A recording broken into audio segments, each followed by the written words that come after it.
दिल्ली के मुख्यमंत्री अरविंद केजरीवाल ने 2 दिन पहले वैक्सीन की किल्लत का हवाला देते हुए दिल्ली में वैक्सीनेशन बंद करने की बात कही थी। तब से आज तीसरा दिन है और वैक्सीनेशन सेंटर पर ताला लटका है। देखिए दिल्ली की मंडी हाउस से संवाददाता सुरभि काक की रिपोर्ट। राजधानी दिल्ली में लगातार कोरोना के मामले और कोरोना से होने वाली मौतों के आंकड़ों में गिरावट देखने को मिल रही है। बीते 24 घंटों की अगर बात करें तो जारी किए गए आंकड़ों के मुताबिक राजधानी दिल्ली में 189 लोगों की कोरोना से मौत हुई और वहीं 1649 लोग कोरोना से संक्रमित होकर सामने आए। लेकिन इसका मतलब ये बिल्कुल नहीं है कि राजधानी दिल्ली में कोरोना का खतरा टल चुका है और हम सभी जानते हैं कि कोरोना से इस वक्त का प्रथम बचाव वैक्सीनेशन है।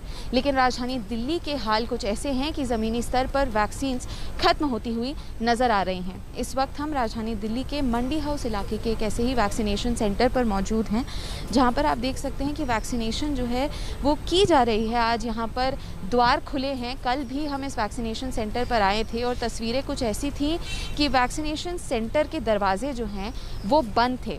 इस वैक्सीनेशन सेंटर की अगर हम आपको जानकारी दें तो यहाँ पर 18 से 44 साल तक के लोगों को वैक्सीन नहीं लगाई जाती। 45 वर्ष से ज़्यादा आयु के लोगों को वैक्सीन लगाई जाती है। और आज तस्वीरें कुछ यूँ हैं कि यहाँ पर लोग वैक्सीन लगाने के लिए पहुँचे हुए हैं। लेकिन दिल्ली सरकार द्वारा ये जानकारी दी जा चुकी है कि कुछ दिनों में 45 वर्ष से ज़्यादा आयु के लोगों के लिए भी वैक्सीन खत्म हो जाएगी। तो कहीं ना कहीं केंद्र सरकार और दिल्ली सरकार को इस समस्या का कोई स्थायी समाधान जल्द निकालना होगा। कैमरा पर्सन मोहित कैसले के साथ सुरभि काक, एबीपी न्यूज़, दिल्ली। तो कोरोना की तेज और धीमी होती रफ्तार और इसके साथ ही वैक्सीन की किल्लत को लेकर हमारे साथ तमाम संवाददाता जुड़ गए हैं। हमारे साथ मनीष शर्मा जुड़ गए हैं सीधे जयपुर से, दिल्ली से सुरभि काक हैं। इसके अलावा हमारे साथ मृत्युंजय सिंह मुंबई से हैं, निधि श्री पटना से हैं और रणवीर जुड़ गए हैं बनारस से। तो सबसे पहले जयपुर का रुख कर लेते हैं। मनीष शर्मा हमारे साथ हैं। मनीष, सबसे ज़्यादा जो वैक्सीन की बर्बादी हुई वो राजस्थान में हुई। 1,66,00,000 वैक्सीन में से 11 लाख वैक्सीन बर्बाद कर दी गई। जी विकास, बिल्कुल। राजस्थान के कुछ जिले ऐसे रहे जहां पर वैक्सीन की बर्बादी जो तय मात्रा है उससे अधिक हुई। इसमें सबसे ऊपर नाम आता है चूरू जिले का। इसके अलावा कोटा जिला, ये 2 ऐसे जिले हैं जहां पर 15% तक वैक्सीन की बर्बादी हुई। लेकिन दूसरी तरफ एक सुखद पहलू ये भी है कि राजस्थान वैक्सीनेशन के लिहाज से अभी भी देश के टॉप 5 राज्यों में बना हुआ है। वैक्सीन की किल्लत राजस्थान के लिए एक बड़ी समस्या है और इसी के चलते पिछले कई दिनों से कोवैक्सीन की सप्लाई बहुत कम हो चुकी है। इसी तरीके से कोविशील्ड को भी लेकर राजस्थान सरकार काफ़ी परेशान है। इस बीच विकास, सबसे अहम बात, जिस तरह से पश्चिम बंगाल की मुख्यमंत्री ममता बनर्जी ने एक देश और एक दाम को लेकर के केंद्र सरकार के खिलाफ कानूनी लड़ाई की तैयारी की है, ठीक वैसी ही कवायद राजस्थान में भी होती दिख रही है। राजस्थान सरकार सुप्रीम कोर्ट में जाने की तैयारी में है। मुख्यमंत्री अशोक गहलोत के निर्देशों का इंतजार है और अगर निर्देश मिलते हैं तो एक दाम, एक वैक्सीन, एक देश, इस फॉर्मूले को लेकर सुप्रीम कोर्ट का दरवाजा खटखटाया जाएगा।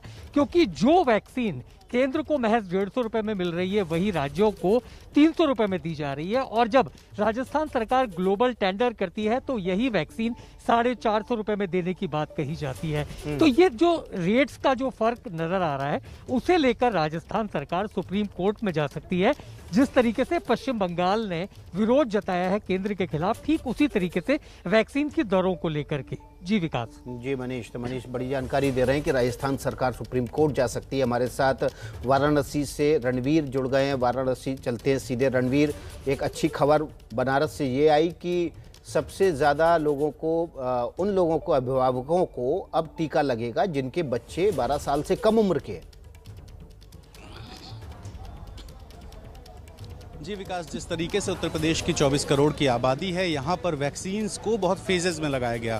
पहले 7 ज़िले, फिर 11 ज़िलों को ऐड करके 18 ज़िले और अब 1 जून से प्रदेश के सभी ज़िलों में वैक्सीनेशन होगा। मैं इस वक्त प्रधानमंत्री के संसदीय क्षेत्र में हूँ। यहाँ की स्थिति देखिए कितनी बड़ी संख्या में यहाँ पे एक सेंटर पे लाइन लगी हुई है और इस तरीके से जहाँ जहाँ भी वैक्सीनेशन हो रहा है वहाँ पर लाइनें लगाई दिखाई दे रही हैं। और इस बीच में मुख्यमंत्री योगी आदित्यनाथ आज शाम को आ रहे हैं। मुख्यमंत्री ने एक बड़ा फैसला ये किया है कि जो भी ऐसे लोग हैं जिनके बच्चे 12 साल से कम उम्र के हैं, उन सभी लोगों को वैक्सीन दी जाएगी एक अलग सेंटर बना के, जिसको अभिभावक स्पेशल सेंटर कहा जाएगा। इसकी वजह यह है कि थर्ड फेज की जो बात हो रही है कि थर्ड वेव कोरोना का आएगा, तो थर्ड वेव में बच्चे प्रभावित हो सकते हैं, इसकी आशंका व्यक्त की गई है। और इसी को देखते हुए मुख्यमंत्री ने बड़ा फैसला लिया है।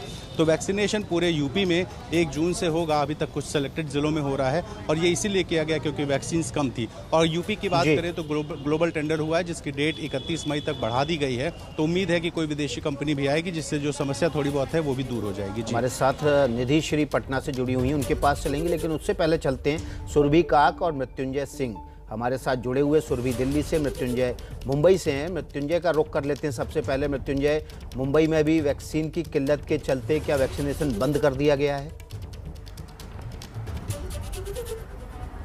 विकास जी, देखिए, कल रविवार का दिन था। रविवार के दिन पूरी तरह से वैक्सीनेशन बंद था, वैक्सीन उपलब्ध नहीं था। आज वैक्सीन शुरू किया गया है तो बड़ी शर्तों के साथ शुरू किया गया है। जिनकी उम्र 60 साल से अधिक है, जिनका दूसरा डोज पेंडिंग है, वो वॉक इन आकर ले सकते हैं। 26 तारीख की व्यवस्था की गई है। 26 तारीख तक के लिए ये सुविधा दी गई है कि जिनके पास में दूसरा डोज लेता है वॉक इन आकर ले लें।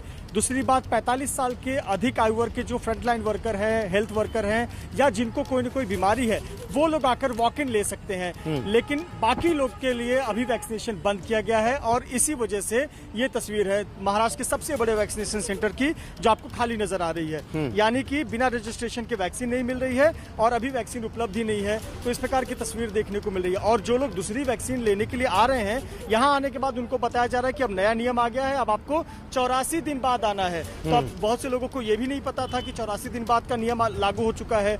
तो पिछले हफ्ते वो आए थे तो उन्हें ये बताया गया था कि सोमवार को आना है, आज आ रहे हैं तो कहा जा रहा है कि आपको 84 दिन बाद आना है। यानी कि कुल मिलाकर महाराष्ट्र में जो रफ्तार है वो बहुत धीमी है। एक तरफ हम देख रहे हैं कि 3 लाख लोगों की मौत में 88,000 मौतें महाराष्ट्र से हुई हैं, 54,000 मौतें मुंबई से हुई हैं। लेकिन वैक्सीनेशन के मामले में बड़ा मुंबई महानगर जो है बड़ा धीमे नजर आ रहा है और ये देश की आर्थिक राजधानी के लिए चिंता का विषय है, क्योंकि इतनी बड़ी आबादी वाला शहर है, मेट्रोपॉलिटन सिटी है, यहाँ पर वैक्सीनेशन तेज होना चाहिए, पर ऐसी तस्वीर नजर आ नहीं रही है। वैक्सीन की किल्लत साफ तौर पर देखने को मिल रही है। जी, तो हमारे साथ सुरभि काक दिल्ली से बनी हुई है, निधि श्री बनी हुई है पटना से। अभी ग्राउंड जीरो से हमारे संवाददाता तमाम जुड़े हुए हैं। जयपुर से मनीष शर्मा जुड़े हुए हैं, मुंबई से मृत्युंजय सिंह जुड़े हुए हैं, दिल्ली से सुरभि काक, निधि श्री पटना से जुड़ी हुई हैं, रणवीर वाराणसी से हमारे साथ। हम सबसे पहले निधि का रुख कर लेते हैं। निधि, बिहार में क्या स्थिति है? वैक्सीन क्या मिल पा रही है लोगों को या वहां पर भी अभी भी किल्लत बनी हुई है?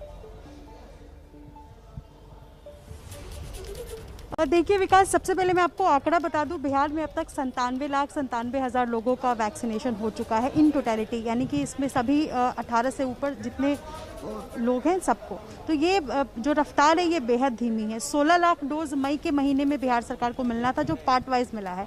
इस हफ्ते 2 दिन वैक्सीनेशन सेंटर्स पर वैक्सीन लोगों को नहीं मिला, टांग दिया गया एक बोर्ड जिसमें लिखा था कि वैक्सीन नहीं मिल सकती है। अब मैं आपको बताती हूँ कि मैं पिछले 2 दिन से मुजफ्फरपुर में थी, मैंने खुद वैक्सीन लिया। चूँकि मैं फ्रंटलाइन वॉरियर हूँ इसलिए मुझे वैक्सीन ईजिली मिल गया, लेकिन 10-10 दिन तक लोगों को स्लॉट्स नहीं मिल पा रहा है। ये पटना की ठीक बगल वाले ज़िले की कहानी है। मुजफ्फरपुर में शहर के का हाल है। पटना में क्या हाल है? ये 18 से 44 साल तक के जो उम्र के लोग हैं जिन्हें वैक्सीन मिलना है, ये सभी यहाँ पर लाइन में लगे हुए हैं और आज लोगों को वैक्सीन मिल रही है। अब जैसे ये, मैं इनसे एक बार ज़रा बात करना चाहूँगी। आपका क्या नाम है? काव्यांजलि। आपने कब स्लॉट बुक किया? कल रात में। कल ही बुक किया। आपने कब स्लॉट बुक किया? कल। तो इन लोगों ने कल रात को स्लॉट बुक किया और इन लोगों को जो है वो अभी वैक्सीनेशन मिल रहा है, लेकिन लोगों को दिक्कत हो रही है।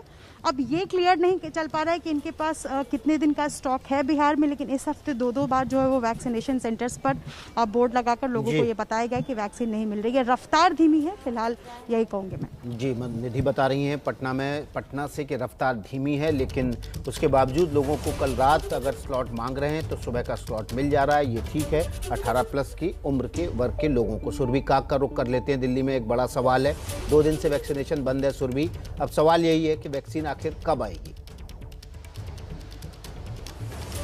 जी विकास, देखिए राजधानी दिल्ली का हाल कल हमने अपने दर्शकों को भी दिखाया था। कल हम राजधानी दिल्ली के अलग अलग सेंटर्स में गए थे। शनिवार से ही 18 से 44 साल तक के लोगों का वैक्सीनेशन जो है वो रोक दिया गया था और रविवार को भी कुछ ऐसी स्थिति थी कि 45 वर्ष से ज़्यादा आयु के लोगों के लिए भी वैक्सीनेशन उपलब्ध कल नहीं थी। जगह जगह सेंटर्स पर लोग जा रहे थे लेकिन सेंटर्स के दरवाजे बंद थे। और आज की अगर मैं आपको जानकारी दूँ विकास, तो कोवैक्सीन इस वक्त राजधानी दिल्ली में ख़त्म हो चुकी है। सुरभि काक बता रही हैं कि कोवैक्सीन की किल्लत है और वैक्सीन की किल्लत की वजह से दिल्ली, देश की राजधानी दिल्ली में 2 दिन से वैक्सीनेशन रुका हुआ है। तो अभी छोटा सा ब्रेक ले रहे हैं, फिर से फौरन हाजिर होंगे।